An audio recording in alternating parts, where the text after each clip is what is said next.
Hey everybody. Some of you may recall that I posted a sound redesign of Elden Ring a few weeks back. In that post, I wrote about my mockup process and the importance of setting up the assets in your DAW in a way that they're engine ready, meaning you can quickly export the assets and have confidence that they'll translate in game.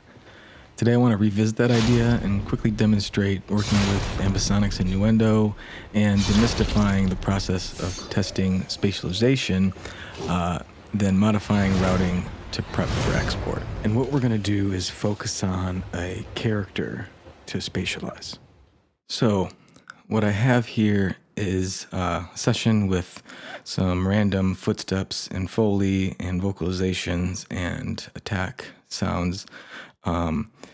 And I put it in just a loop to demonstrate putting stuff together. I'm not going to work with a video right now, but you'll get the idea from the sound.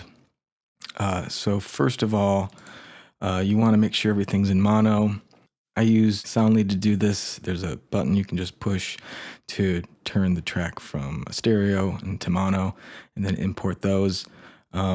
The only reason you'd want stereo when you're spatializing something is if it's just enormous and you want a little bit more depth and width. But generally, using mono is better for pinpointing the spatialization. So I have, this is sort of like a ghoul. These assets are from Boom Sound Library. So yeah, nothing specific to a video. I just wanted to create a character.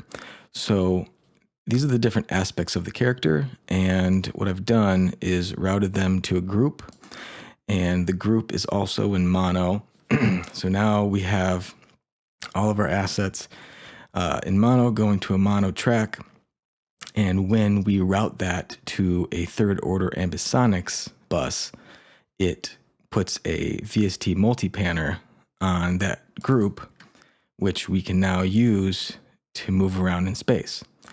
Okay, so we have these things routed currently to stereo out, and that is how they're going to come in by default when you import them. And this is a good way to start because you can hear how it's going to sound non-spatialized, and that's going to be how it sounds when you're at the closest possible distance from the character.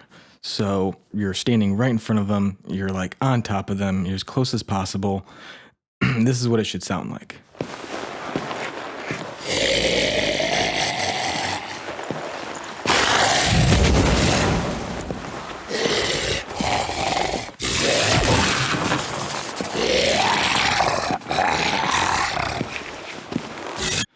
Okay. So again, we got some footsteps, some Foley, some vocalizations, and some magical attacks. I kind of mix them a little bit, just with clip gain, basically to bring down the idle vocalizations to help them separate from the attack vocalizations a bit more. And I brought down the footsteps as well. These are not good monster footsteps, but just grabbed the first assets I kind of saw for the demonstration purposes. So once we have those and we like the mix, we're going to route them to this group. And I already have the group set up. If we didn't, you could just highlight them all, right click down here in the mixer window and say add group channel to selected channels. When you do that, you set the configuration to mono. And when you do that, it will send them to this new group, and I called mine character group. So I'm going to go ahead and reset those, and those are going to go to character group. And once you have that, and you can do that same process to route that group to a new group that is third order ambisonics. And when you do that is when the panner shows up. So now that we have that, we already have some automation on here to demonstrate some movement. So let's listen.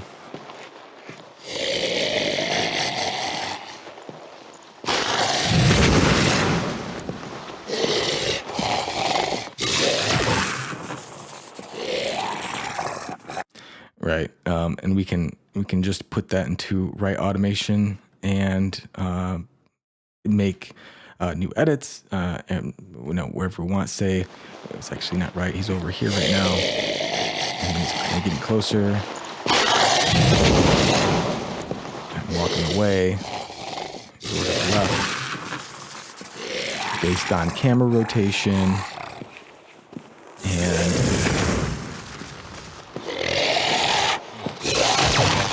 distance from the character will determine how you want this to go. Just try to match this to the visualizations that you're seeing in the video. Okay, you do that, just turn off right, and you keep it in read mode, and that should be all set for your mockup. You can also add reverb and sort of try to mirror the amount of reverb along with the distance. So you'd want less reverb when he's closer and more reverb when he's further away. That'll also help with distance. But other than that, this is what you're going to use for your mockup. Now, when you're done with your mockup and someone approves that and says, we need you to deliver these assets now, you can go ahead and set these back to stereo out. Okay, and now everything will just be as close as possible. And then you just, I have a key command to set markers for these things. So what I do is I will set markers for each individual track. So, solo that track.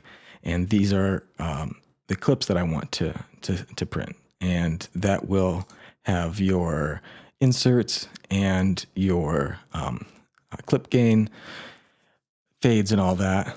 So then you go and you can just select stereo out, cycle markers, and make sure you have them all selected, and make sure you're exporting as mono mixed down, and you're all set. You print those, and those are your assets that you bring in.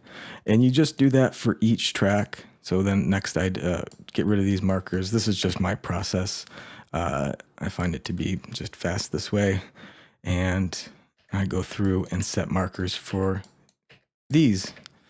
And of course you would have, this a bit better. You'd have fades and, not so much space at the beginning and all that. But once you have everything edited well, you set your markers and then go through that process again. And so, you just do that for each of these. Again, you just delete the old markers when you get to the next track, set new markers. And the other reason I do that is for naming. If you had these all spread out and had a bunch of markers so that everything was kind of fully marked, which sounds like it might be advantageous. Problem with that is that the numbers continue to go up. So when I got here, it'd be like, oh, number 15 or marker number 30 or whatever it is. And I don't want that. I want to have them starting at 1 for each thing. And so you do that for everything, and that's how you make sure you have you're exporting the raw mono files for ready to import, while also maintaining your spatialization. So if you needed to come back and make changes, they say, well, actually we didn't like that. Let's iterate on this, and the video changes a little bit, perhaps. You just have to set these back to your group. And then come back in here and set right automation again and start over. Okay, well, now it's over here. Okay, so that's how I handle spatialization in my DAW for mockups, while still maintaining the ease of exporting in this manner. So I hope you found that informative. See you next time. Happy designing.